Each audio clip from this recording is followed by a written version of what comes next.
ilang e-bike lang ang nilalapag natin dito. Tabi kami ng Quick Moto, tapos yung Lucky, ito yung highway. So Quirino Highway ang kahabaan na to. Tapos ito naman yung store namin.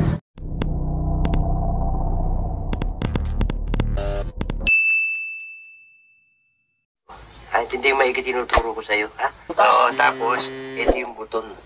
Ipindutin mo yan. Tapos, pindutin mo na ito. Okay, so yung mga amigos, ito yung aming new store dito sa may Quirino Highway, no? So soon, mag-open na kami ng aming store. So maglilinis lang kami dito sa loob.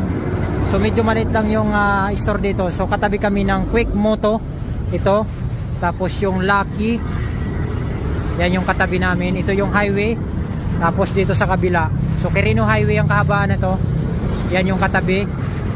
Ito, tapos ito naman yung store namin. So medyo maliit lang naman ang store na to. So wala pang mga e-bike mga amigos, no. So maglilinis pa lang kami ngayon. Start namin maglinis ngayong araw na to. So ayan, no. So yan ang itsura ng ating store, no. So ito, maliit nga lang siya tingnan, no. Yan. Mayroon tayong lababo dito. Tapos siyan natin nandito. So maliit lang ang pistos. Mga ilang e-bike lang ang nilalapag natin dito.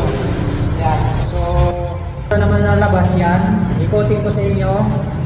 Yan. Okay. So maliit na lang talaga siya. Pero pwede na. Sa tabi naman siya ng highway. So yun. So soon magkakaroon na yan ng mga e-bike dito. Ngayon kasi mag-start pa lang kami maglinis. So ito pa lang yung mga gagamitin namin. Yan, map, balde para linisan namin. So yun. Okay, so update ko kayo sa next na vlog ko para makikita nyo kung ano ang itsura kapag mayroon ng mga e-bike dito. So ngayon, maglilinis muna kami ng ating kapatid dito. So yan, wala pa, malawak pa. So soon, magkakaroon na yan ng mga e-bike dito. Okay? Update ko kayo sa next vlog natin pag mayroon na tayong mga dala dito ng mga e-bike ng SG mo. So yun lang.